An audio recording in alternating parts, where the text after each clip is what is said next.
अक्कलकोटमध्ये त्या दिवसात समीर बदललेला दिसत होता. किमान बाहेरून तरी. तो आता नीट कपडे घालायचा, लोकांमध्ये हसायचा, मोठ्या मोठ्या गोष्टी बोलायच्या. एका स्टार्टअपवर काम चालू आहे माझं. नेटवर्किंग इम्पॉर्टंट असतं यार, नेटवर्किंग पाहिजे. आणि सर्वात महत्त्वाचं सांगू का, माइंडसेट स्ट्रॉंग ठेवायला पाहिजे एकदम. लोकांना तो एकदम असा कॉन्फिडंट वाटू लागला. पण रात्री तो स्वतःचा मोबाईल सायलेंटवर करून अंधारात पडून राहायचा. त्याला एक विचित्र भीती लागली होती. लोकांना माझं खरं कळलं तर?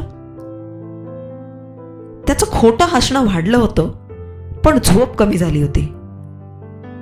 तो जास्त सोशल झाला होता, पण आतून तेवढाच एकटा पडला होता. आणि सर्वात विचित्र गोष्ट कुठली होती माहितीये? त्यांनी आता मी ठीक आहे, एकदम ठीक, हे खूप बोलायला सुरुवात केली होती. त्या दिवशी तो पुन्हा स्वामींच्या मठात आला. मठात गर्दी होती. कोणी प्रसाद वाटत होतं, कोणी भजन म्हणत होतं. समीर मुद्दाम मोठ्याने लोकांशी बोलत होता. स्ट्रेस असतो ना, स्ट्रेस हँडल करायला शिकलं पाहिजे आपण एकदम. आणि कसं आहे माहितीये का, त्याच्यासाठी ना असं इमोशनली स्ट्रॉंग व्हायला पाहिजे, एकदम स्ट्रॉंग. स्वामी दुरून त्याच्याकडे बघत होते. काही वेळ फक्त बघत होते. मग अचानक म्हणाले, ए हिरो. सगळे शांत. समीर हसत पुढे आला. काय स्वामी? स्वामी गंभीर चेहऱ्याने म्हणाले, थकला असशील, बस आधी, जरा बस. समीर लगेच हसला. नाही स्वामी, मी ठीक आहे. स्वामीने लगेच दुसरीकडे मान वळवली. पूर्ण इग्नोर, दुर्लक्ष केलं. 2 मिनिटं गेली, पण ती 2 मिनिटं समीरला सहन झाली नाहीत. तो स्वतःच म्हणाला, अहो खरंच ठीक आहे स्वामी, मी खरंच ठीक आहे मी. स्वामी अचानक हसू लागले. मग स्वतःलाच पटवतोयस का आम्हाला? समीरच्या चेहऱ्यावरचं हसू थोडं हललं. तो खाली बसला. स्वामी एका लहान मुलाशी बोलायला लागले. जणू काही समीर अस्तित्वातच नव्हता. आणि नेमकं हेच त्याला अस्वस्थ करू लागलं, कारण त्याला लोकांच्या अटेन्शनची सवय झाली होती. त्यामुळे स्वामींनी त्याच्याकडे न बघणं त्याला सहन होत नव्हतं. थोड्या वेळाने समीर स्वतःच बोलला, कॉन्फिडन्स वाईट आहे का स्वामी? त्यावर स्वामी लगेच म्हणाले, खरा असेल तर नाही, अजिबात नाही. समीर थांबला. स्वामी पुढे म्हणाले, पण खोटा कॉन्फिडन्स थकवा खूप वाढवतो बाबा. समीर हलक्या आवाजात म्हणाला, फेक? खोटा म्हणजे? स्वामी त्याच्याकडे न बघताच म्हणाले, अरे फेक कॉन्फिडन्स, खोटा आत्मविश्वास म्हणजे जिथे मन घाबरतंय पण तोंड फक्त परफॉर्म करतंय. म्हणजे तोंडाने तू बोलतोयस पण तुझं मन आतनं घाबरलंय. हे ऐकून समीरच्या अंगावर काटा आला, कारण ते अगदी खरं होतं. तो आता जगत नव्हता, तो स्वतःचा कॅरेक्टर निभावत होता. स्वामी अचानक म्हणाले, काल रात्री 3 वाजेपर्यंत जागा होतास? समीर डचकला. हो. आणि सकाळी स्टेटस काय टाकलास समीर? पीसफुल माइंड, हो की नाही?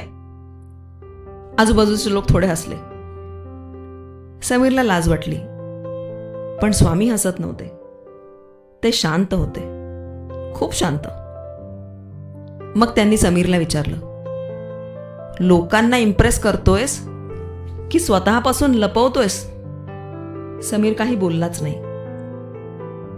त्या दिवशी तो पहिल्यांदा घाबरला, कारण स्वामी त्याचं दुःख नाही, त्याचा अभिनय पकडत होते, त्याची ॲक्टिंग पकडत होते.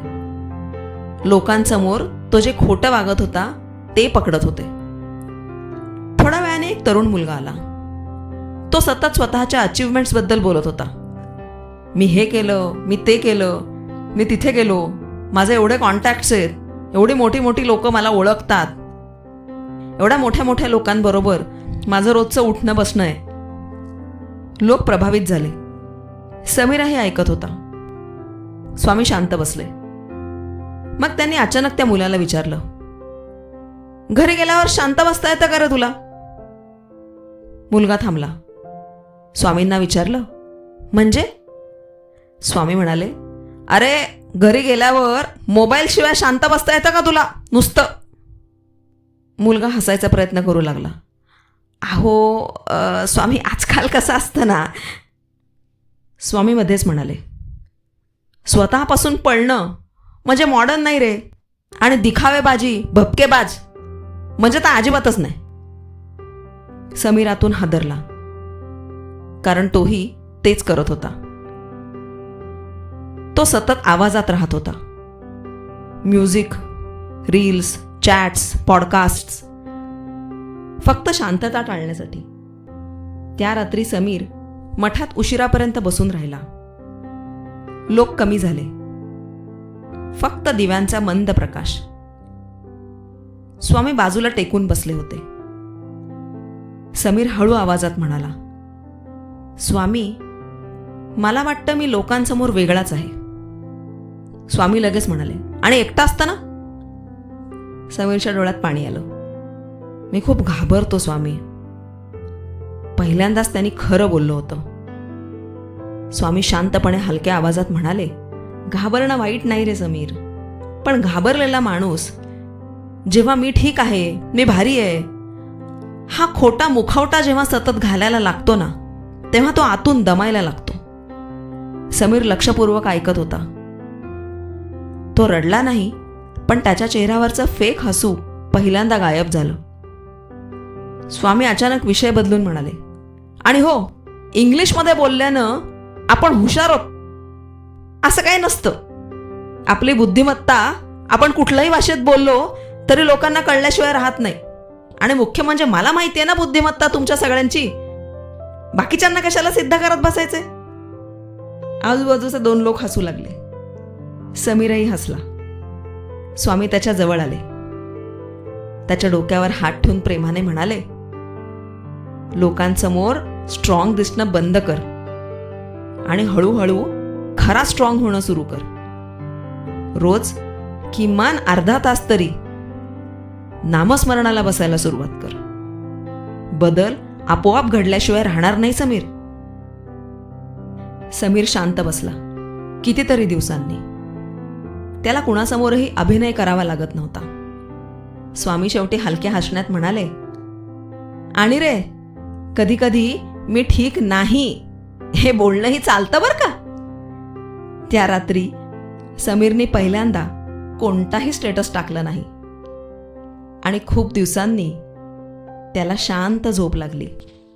मंडळी, तुमच्या आजूबाजूला जर असाच कोणी समीर असेल जो या व्हिडिओशी अगदी मिळता जुळता असेल, त्याला हा व्हिडिओ नक्की शेअर करा. न जाणो तुमच्या एका व्हिडिओ शेअरिंगनी अशा कुठल्या तरी समीरचं आयुष्य बदलेल.